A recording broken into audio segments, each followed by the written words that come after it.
Sabe quando a gente pensa na distribuição de renda do Brasil? A primeira imagem que vem na cabeça é quase sempre uma pirâmide, né? Mas e se essa imagem estiver, tipo, completamente furada? E se a forma real da nossa desigualdade for algo muito, mas muito mais radical e difícil de subir? É exatamente essa ideia que a gente vai explorar agora. Pois é, a realidade, quando a gente olha para os dados, não é bem uma pirâmide que vai afinando bonitinho. A imagem é outra. Pensa num obelisco, sabe? Uma base gigantesca, achatada, e lá no alto uma pontinha super fina, quase impossível de alcançar. É essa imagem que, olha, muda toda a nossa percepção. Olha, a diferença é absurda. Aquele mito da pirâmide, sabe? Ele passa uma sensação meio falsa de que dá pra subir na vida, que tem uma classe média forte ali no meio e que o topo é, vai lá, alcançável. Só que a realidade do obelisco, nossa, ela é brutal. É uma base gigantesca, um meio que está espremido e um topo tão, mas tão fino que a gente mal consegue ver. A distância entre quem está na base e quem está no topo não é só grande, é um verdadeiro abismo. Então, como é que é feito esse obelisco? Bora dissecar essa estrutura? Vamos começar pela fundação, pela parte mais larga e, assim de longe, a que tem mais gente. 50%. Metade. Metade de toda a população. É um número tão grande que fica até difícil de imaginar, né? Mas é essa galera toda que forma a base gigantesca do nosso obelisco.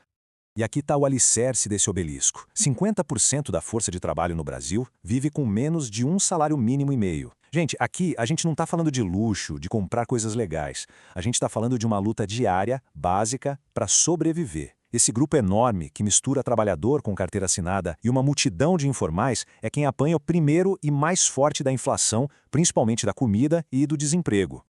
E aqui, olha, a gente chega numa das maiores armadilhas da nossa percepção. Sabe quanto precisa ganhar para estar entre os 10, 15% mais ricos do Brasil? Algo entre 3.500 e 5.000 reais por mês. Eu sei. Para muita gente, essa grana mal paga as contas do que a gente chama de classe média, né? Mas, estatisticamente, essa pessoa já está lá em cima. É o que chamam de falsa classe média. Gente que se sente super apertada, mas que, na frieza dos números, já faz parte de uma elite salarial no país. E esse gráfico aqui deixa a desproporção, assim, escancarada. A barra que representa a base é gigante. Enquanto isso, as do meio e do topo são minúsculas, quase somem perto dela.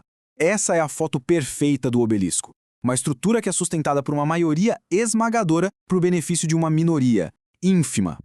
Ok, mas o que segura uma estrutura tão bizarra de pé? Isso não acontece por acaso, né? Existem uns pilares, umas coisas bem estruturais que mantêm esse obelisco em pé. Vamos dar uma olhada nos 3 principais. São basicamente 3 fatores que se amarram. Primeiro, a educação, que meio que define de onde cada um parte. Depois, o sistema de impostos, que decide quem é que vai pagar a conta no final do dia. E cortando tudo isso, a gente tem as questões de raça e gênero, que acabam determinando quem vai encontrar mais obstáculo pelo caminho. O primeiro pilar é esse abismo na educação. No Brasil, ter um diploma de faculdade te dá um prêmio salarial, um aumento, muito maior do que em países mais ricos. E olha, isso não é uma boa notícia não.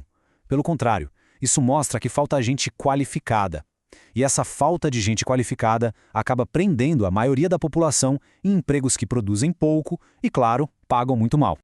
O segundo pilar é o nosso sistema de impostos, que é todo invertido. Pensa bem, os impostos que estão no preço das coisas, tipo no arroz e feijão, pesam muito mais para quem está na base, porque essa galera gasta quase tudo que ganha com isso. Enquanto isso, lá no topo do obelisco, a renda que vem de lucro e dividendo de empresa é isenta de imposto de renda. Uma coisa bem particular aqui do Brasil, que ajuda a concentrar ainda mais a grana na mão de poucos. E o terceiro pilar mostra que esse obelisco tem cor e tem gênero bem definidos. A base é, na sua maioria, formada por mulheres e homens negros. Já o topo é predominantemente de homens brancos. E o ponto mais cruel é que, mesmo com o mesmo nível de estudo, mulheres e pessoas negras ganham bem menos. Isso escancara como o racismo e o machismo são barreiras estruturais que impedem as pessoas de subir na vida. Beleza. Agora, como é que essa desigualdade toda se espalha pelo mapa do Brasil? Porque, acredite, a forma desse obelisco muda bastante de uma região para outra. Para entender isso, tem um conceito antigo, lá dos anos 70, que é perfeito, Belíndia. A ideia é que o Brasil seria tipo uma pequena Bélgica, rica, cercada por uma Índia gigantesca e pobre. É uma metáfora que, infelizmente, continua fazendo todo o sentido hoje. E aqui a gente vê essa Belíndia no mapa atual. Lá no sudeste e no sul, a nossa Bélgica, o obelisco até tem uma base um pouquinho menos larga. Agora, quando a gente vai para o norte e para o nordeste, a nossa Índia, nossa base fica drasticamente mais larga. Ali, a dependência de auxílios do governo é muito maior, simplesmente porque o mercado de trabalho local não consegue gerar renda para todo mundo. Diante de tudo isso, né, qual é o impacto real dessa estrutura? Porque isso não é só uma questão moral, de ser justo ou não. É um problema que trava o desenvolvimento do país inteiro. As consequências são bem sérias. Primeiro, mercado consumidor limitado. Se a maioria ganha pouco, não tem quem compre para sustentar indústrias mais complexas. Segundo, a população não consegue guardar dinheiro, poupar. Aí depende de crédito caro e acaba se endividando até o pescoço. E por fim, isso vai corroendo o tecido social, sabe? Essa desigualdade extrema alimenta a violência e a polarização política que a gente vê por aí. Aí fica a pergunta, né? E agora? Esse destino tá traçado na pedra? Será que dá para redesenhar esse obelisco para transformar ele em algo menos íngreme, mais justo? Existem basicamente dois grandes caminhos, que são reformas bem profundas. Uma reforma tributária de verdade, que cobre mais de quem está no topo, para aliviar o peso de quem está na base. E uma verdadeira revolução na educação básica, para aumentar a produtividade do trabalhador comum, para transformar a mão de obra barata em capital humano valorizado.